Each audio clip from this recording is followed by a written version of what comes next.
All right, everyone can hear me? Yes? I realize that doesn't work for folks who may have some hearing difficulties, so let me know.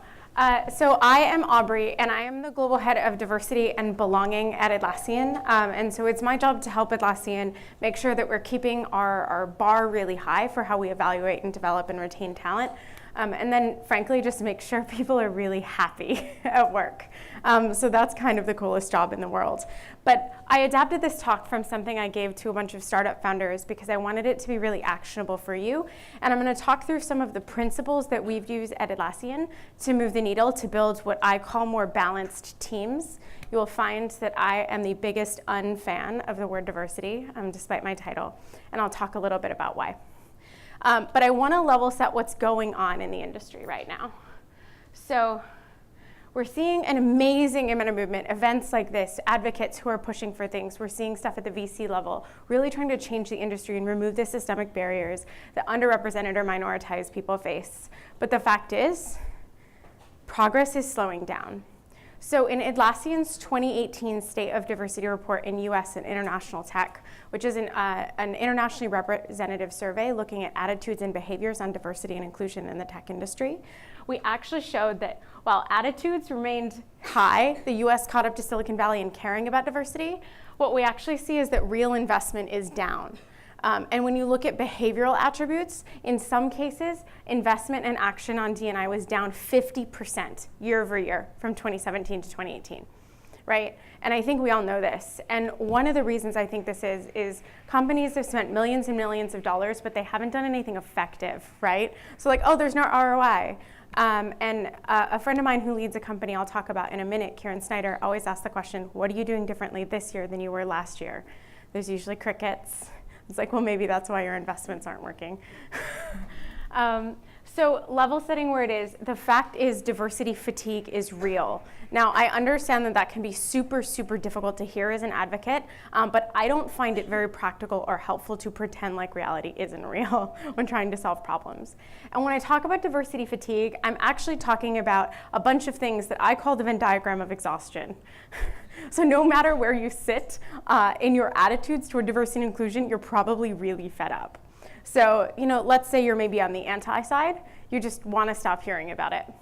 Maybe you're pretty okay about it, but not taking action. You're probably just exhausted being told to do things like empower women, and then say, well, what the hell does that mean in my day-to-day life, right?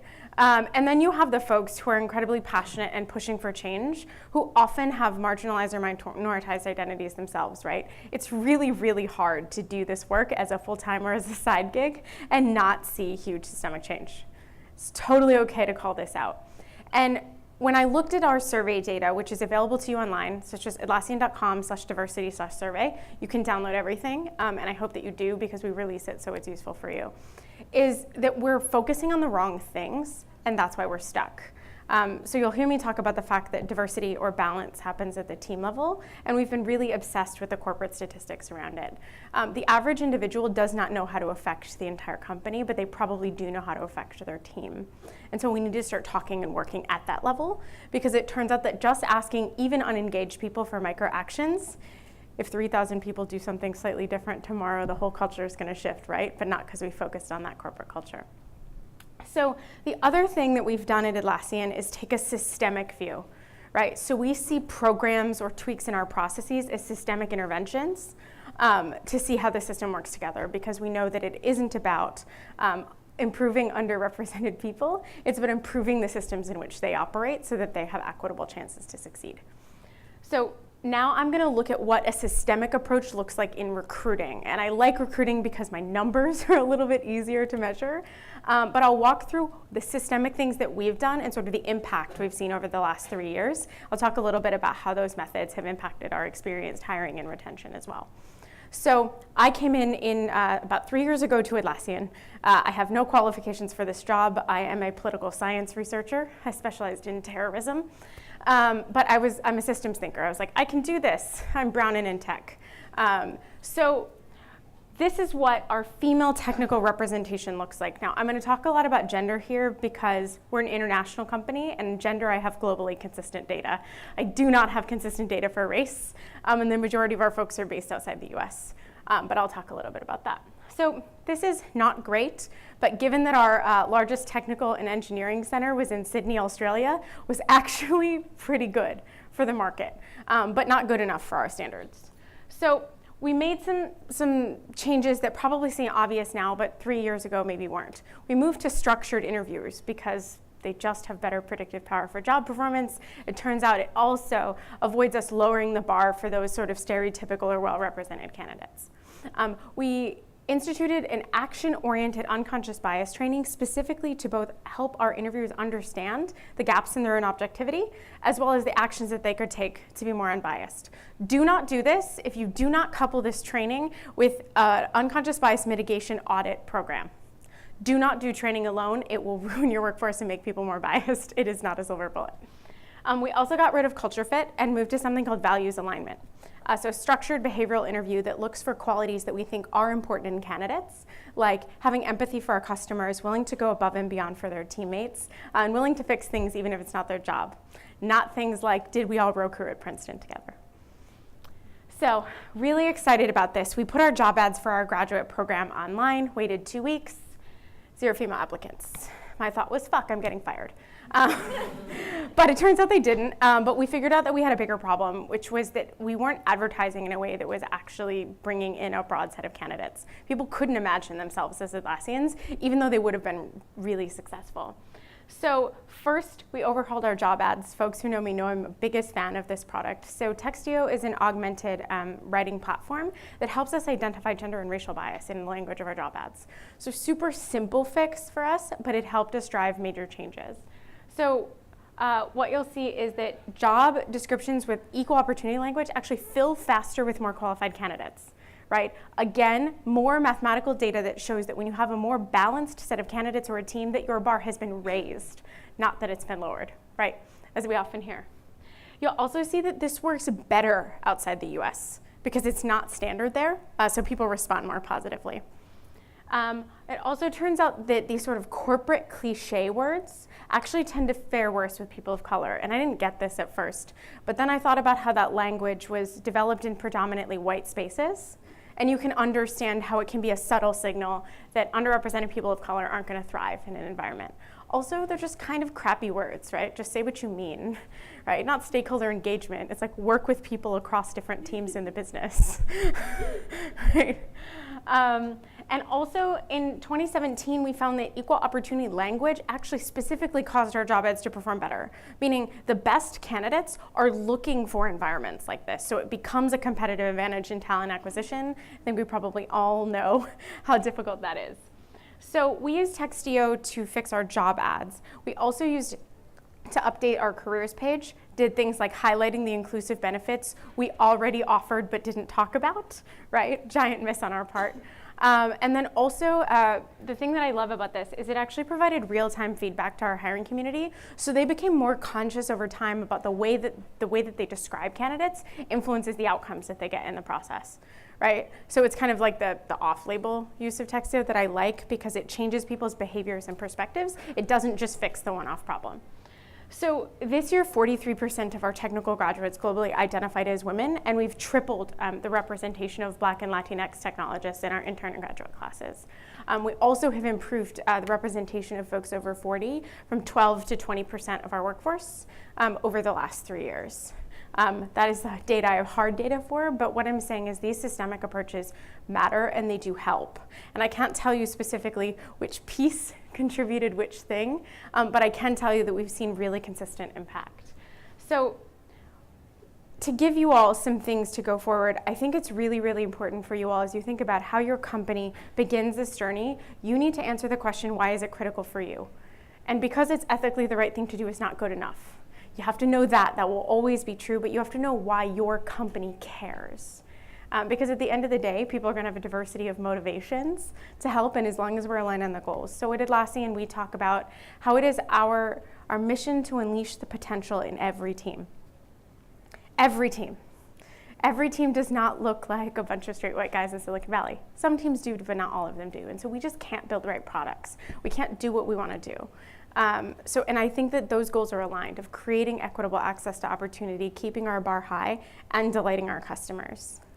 And for each individual in the room, I encourage you to map your privilege.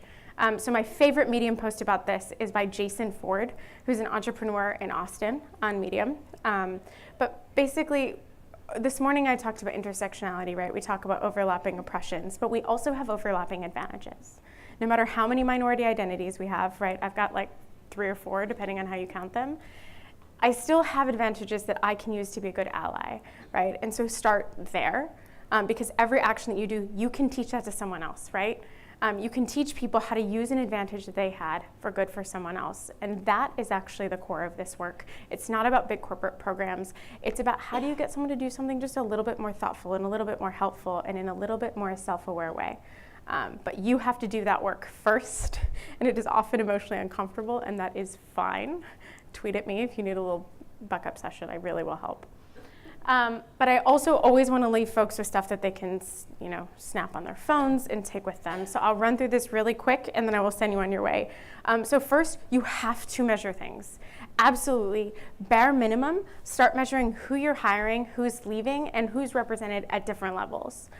If you can, you should be measuring diversity at the team level. If you don't know how to do that, call me, I will help you. But you can check out atlassian.com/belonging to look at the team level diversity of all of our departments. Track this. Audit your processes to identify bias. If you see statistically significant differences between demographic groups, that probably tells you something's broken that you need to go investigate. Look at your employee engagement surveys. I always give a shout out to Culture Amp's inclusion survey. It's free for their customers. It's a really great way for you to understand what's broken, and then you can jump in, do focus groups, and start fixing what's broken in your system. I can't tell you what that is, but the data will lead you to the problems and how to fix them. So culture, I would say define your culture very intentionally and using behaviors. At Atlassian, we went out and actually talked to hundreds of Atlassians and asked them what behaviors were aligned and misaligned with each of our corporate values. Those now form the basis of being evaluated on your values alignment, both as a candidate and in our annual performance assessment process, right? So we know what our culture is and what it isn't. A good rule of thumb is your culture is whatever the worst thing you tolerate is. And then set meeting and collaboration rules. So what I mean by this is that we know that the team meeting we are finding is the most consequential part of whether someone feels like they belong. So set up inclusive meeting rules. Check out the Atlassian team playbook. We have a play for running inclusive meetings that you're welcome to use for free anytime you want. Awesome. Highlight intersectional identities. So it's very, very easy to get stuck on gender and race, but it turns out that drives down engagement. So at Atlassian, we've actually even moved away from talking about the word diversity, because our research showed that people only associated it with women and Black people. Why is that a problem? Because there are more types of people in the world than that. And some people are both. And so what we did is we talk about building balanced teams. And how that's helped us is because it means that we say, in what specific ways is this team imbalanced? And we can actually directly address, well, we lack Black and Latinx representation, as opposed to pretending like diversity isn't just some euphemism, right? And so for us, it's helped us have those more direct conversations, and I offer that to you as something that we've done. With brands, unbias your language, shorten your requirements list. It was a lie anyway. All you're doing, no, right? You all know that, right? Like, no one really needs 10 years of experience. I had 3 months of HR experience when they hired me. And so explicitly encourage underrepresented groups to apply. I mean, literally. It sounds really silly, but just taking that time can actually change the balance of your candidate pool, so you're actually hiring the right person for the role in the first place. And then highlight and offer inclusive benefits. We figured this out when we started talking about things like our emergency backup childcare and comprehensive medical, dental, and vision. The age statistics of our workforce started to change, because it turns out that people are just looking for different benefits at different stages in their life. We literally didn't have to change any programs. It was text on a website. It's free. So things you can definitely do. Like I said, check out our work either at atlassian.com/diversity/survey or atlassian.com/belonging. And if you're interested in joining a pilot where we're helping other companies measure the balance of their workforce at the team level, get in touch with me. I'm very happy to get you in. So thank you so much, and have a great rest of your day.